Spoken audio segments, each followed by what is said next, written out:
Hello, dear students. Good morning to everyone. Welcome to DRCJ Home Classes, a digital initiative by the Direct School Education Jammu. And हमने क्या किया था कि short story में एक topic उठाया था द नेकलेस, जो पहला टॉपिक है, और इसको हमने कवर किया हमने 2 वीडियोस में।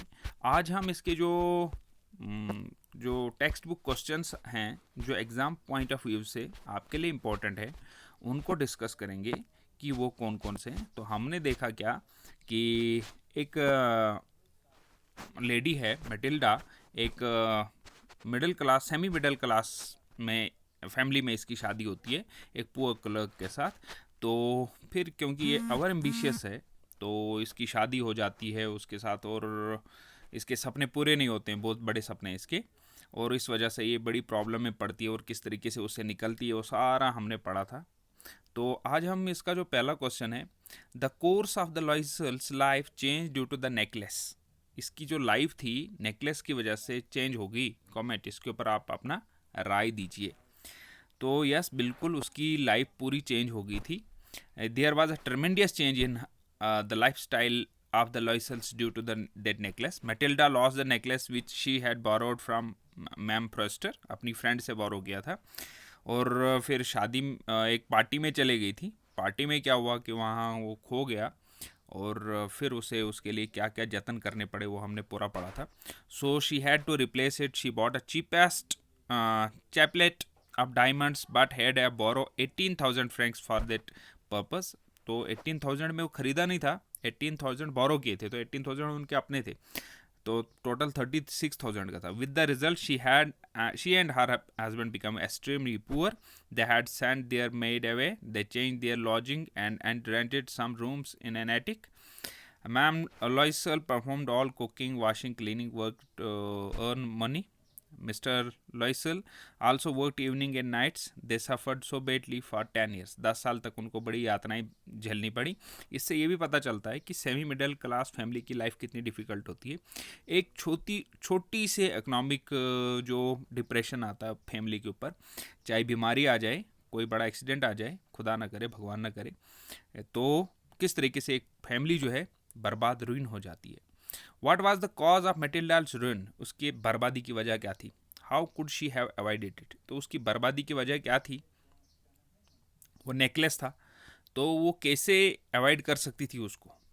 तो ये हम देखेंगे इस आंसर में। The cause of Matilda's ruin was the loss of necklace that she had borrowed from madam Froster, अपने फ्रेंड से जो बारो किया था नेकलेस, वही उसकी बर्बादी की वजह बना क्योंकि वो खो गया था। But I think the real cause was unmeetable expectations of dreaming the lavish and attractive life which made her borrow the necklace from her friend.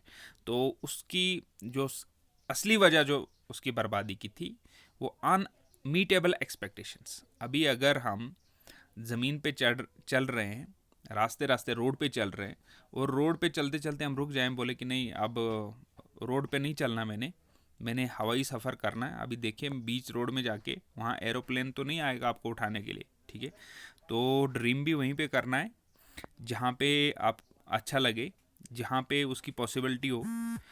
The lavish attractive life which made her borrow the necklace from her friend. तो उसकी जो expectations थी, ambition थे, तो उस वजह से उसकी बर्बादी हुई। She loss the necklace at the ball with which became the cause of her. तो पार्टी में एट द बॉल मीन्स कि एक द पार्टी में उसकी नेकलेस खो गया और वही उसकी बर्बादी की वजह बना। What would have happened to Matilda if she had confessed to her friend that she had lost her necklace? तो अगर मैटिल्डा ने कॉन्फेस किया होता, अभी देखिए वहाँ पर फिर एक वजह बनी उसकी, जब इसको नेकलेस गुम हो गया था, क्योंकि वो नकली नेकलेस था, वो लास्ट पे पता चला। अगर वो डायरेक्ट अपनी फ्रेंड के पास जाती, बोलती कि मेरा नेकलेस गुम हो गया है, तो शायद वो उसको बोलती कोई बात नहीं है, 500 फ्रैंक्स का तो टोटल है, ठीक है, तो 500 फ्रैंक्स इनके लिए भी ज़्यादा मुश्किल नहीं होता अरेंज करना, ठीक है। तो if Matilda had confessed to her friend that she had lost her necklace, she could have easily avoided her ruin and misery. She would not have become a victim of physical wretch and could have paid the money for false necklace easily. जो नकली necklace था आराम से उसको पे कर सकती थी। If you are caught in such a situation how will you deal with it. अब ये क्वेश्चन अराइज करता है हमारे लिए, अगर हम ऐसी सिचुएशन में पड़ जाएं तो हम इसके साथ कैसे डील करेंगे। If I am caught in such a mess I will not act blindly but in a logistic way. I will try all the possibilities its end out of the situation. तो draw character sketch of Matilda. Exam point of view से ये वाला question बड़ा important है, बहुत बार ये question आया हुआ है आपके एग्जाम में। अगर पहले तो आप समरी को पूरी तरीके से लर्न करें, जो पीछे 2 वीडियोस हैं उनको अच्छी तरह लर्न करें, तो फिर आप कोई भी क्वेश्चन इसका निकाल सकते हैं। लेकिन ये वाला क्वेश्चन मैक्सिमम एग्जाम्स में, यानी एक साल में अगर समर विंटर में अगर आप देखें तो एक बार ज़रूर ये वाला क्वेश्चन होता है। Matilda is central character in the story the necklace. She is an extremely beautiful charming woman. She is to her bad luck born into a poor family. है तो सुंदर लेकिन अब गरीब घर में पैदा हुई।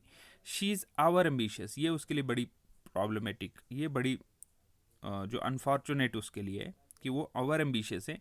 And extravagant, she wants to be rich and famous. वो अमीर भी होना चाहती है और फेमस भी होना चाहती है। Her expectation are very high but she has no means to catch her expectation. She wants to marry a rich man but she gets married to a petty clerk. She loves to have expensive frocks, jewels, and silver dishes to live in a lavish life. She always remains sad because she does not get all these things. तो बड़ी दुखी भी रहती है क्योंकि उसे ये चीज़ें नहीं मिलती है, जैसे एक्सपेंसिव फ्रॉक नहीं मिलता, जीवल नहीं मिलते, सिल्वर डिशेस नहीं मिलती है। ठीक है। Matilda is a short tempered भी, गुस्सा भी जल्दी आता है, and pretentious but she is a tactful woman. She convinces her poor husband to buy her pot dress simply by rejecting the invitation to a grand party. अभी देखिए किस तरीके से उसने उसको मोटिवेट किया अपने हस्बैंड को खरीदने के लिए, रिजेक्ट कर दिया कि मैं आऊँगी नहीं, फेंक दिया वो कार्ड और उसको मजबूरन लेना पड़ा। She is snobbish, she borrows a diamond necklace from her rich friend to wear while attending the party.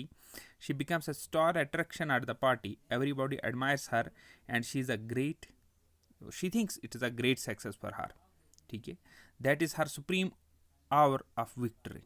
वो उसके लिए बड़ी जीत का घंटा था जब वो सारे लोग उसके आसपास में उसकी तारीफें कर रहे थे और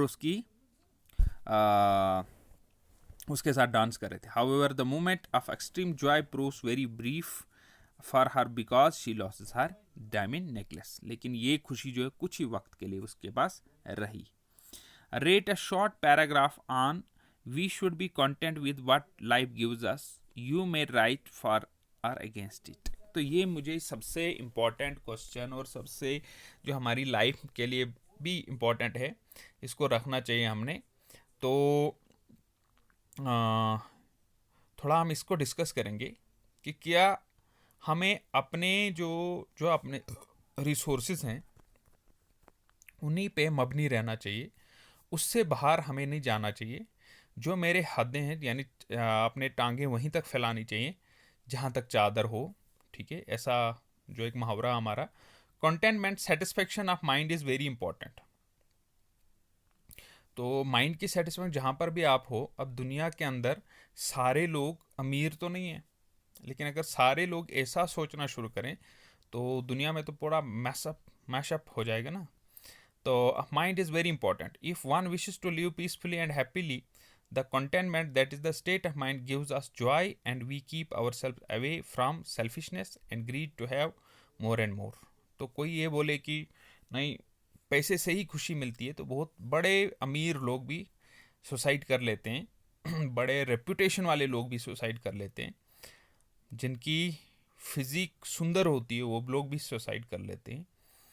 ज़रूरी नहीं है तो ये क्योंकि वो उनका जो एम्बिशन है वो बढ़ जाता है, वो एक सेटिस्फेक्शन लेवल उनका नहीं रहता है अपनी लाइफ में। तो इंसान को अपने जो है उसमें सेटिस्फाई रहना सीखना चाहिए, खुशी खुशी रहना सीखना चाहिए। Contentment is the surest way to happiness which does not depend upon the material things. we have, but it depends upon our capacity to limit our desires. It is a well-known fact that unnecessary ambition lead to frustration of a person. अगर unnecessary ambition हमारे पास रहेंगी, ambition होना बहुत ज़रूरी है, ambition life में होना बहुत ज़रूरी है, लेकिन unnecessary ambition होना बहुत ही खतरनाक भी हो सकता है, ठीक है। और इससे जब unnecessary ambition रहता है तो फ्रस्ट्रेशन भी इंसान के अंदर आ जाती है। जब फ्रस्ट्रेशन आती है तो फिर इंसान बहुत बुरे स्टेप या उसके बुरे हालात जो पैदा हो जाते हैं। In this world every one is running madly after wealth like money, land etcetera, and the result is untold mental tension. तो हर कोई पैसा, ज़मीन, जायदाद के पीछे पड़ा हुआ, तो उससे क्या हुआ कि सबको मेंटल टेंशन हो गया। There is no peace of mind. The more we have the more we want. जितना हमारे पास ज़्यादा होता है उतनी हमारी चाहत और ज़्यादा बढ़ती है। ऐसा नहीं है कि अंबानी जो है, मुकेश अंबानी, हमारा जो सबसे अमीर हिंदुस्तान में माना जाता है, कि उसको बस सेटिस्फाई हो गया, अभी वो उसको और नहीं चाहिए, वो और बोलता और चाहिए मुझे। टाटा, बिरला जितने भी हैं वो जाके सो नहीं जाते हैं, सोना भी नहीं चाहिए, लेकिन उनको एम्बिशन और भी बढ़ जाती है, यानी सेटिस्फेक्शन लेवल जो है कहीं नहीं रहता है। We should have strong faith in almighty God before whom we have to surrender. If this surrender is true, contentment naturally enters the mind. It is because of this contentment of mind that we feel happy and relaxed. It gives us eternal happiness. It teaches us to do our work and discharge our responsibility in a good manner. So we must be content with whatever life gives us. If we want to lead a happy life, we should have to limit our desires and stop running after worldly things, because only content life is happy life is in a real sense. तो जो satisfaction में life जीता है, चाहे वो अमीर है या गरीब है, अगर गरीब भी अपनी लाइफ से सेटिस्फाई है तो वही अच्छी, वही खूबसूरत ज़िंदगी है, वही असली रियल लाइफ है, ठीक है। तो ये वाला क्वेश्चन मुझे बहुत अच्छा लगा, और मुझे लगता है, उम्मीद है कि आपको भी बड़ा अच्छा लगेगा।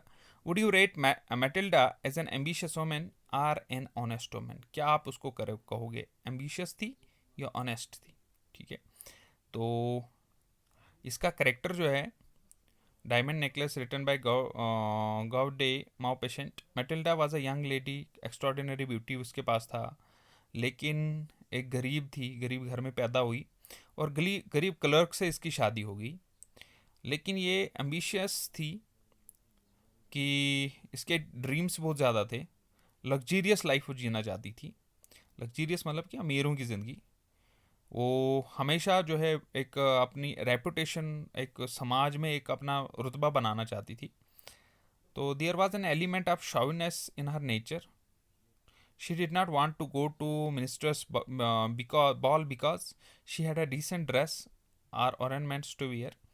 तो वो इसलिए नहीं जाना चाहती थी कि उसे पसंद नहीं था पार्टी में जाना, लेकिन इसलिए नहीं जाना चाहती थी क्योंकि उसे वहाँ पर लगता था कि वहाँ पर मेरी बेइज्जती हो जाएगी अगर मेरे इतने ड्रेस मेरी ख़राब होगी। तो कह सकते हैं कि वो तो हम कह सकते हैं कि शी वॉज एम्बिशियस वोमेन। तो थैंक यू, ये क्वेश्चन आपके लिए थे। आप अपने होमवर्क में इनको नोट डाउन करेंगे और व्हाट्सएप ग्रुप पे अपलोड भी करेंगे। So thank you for watching.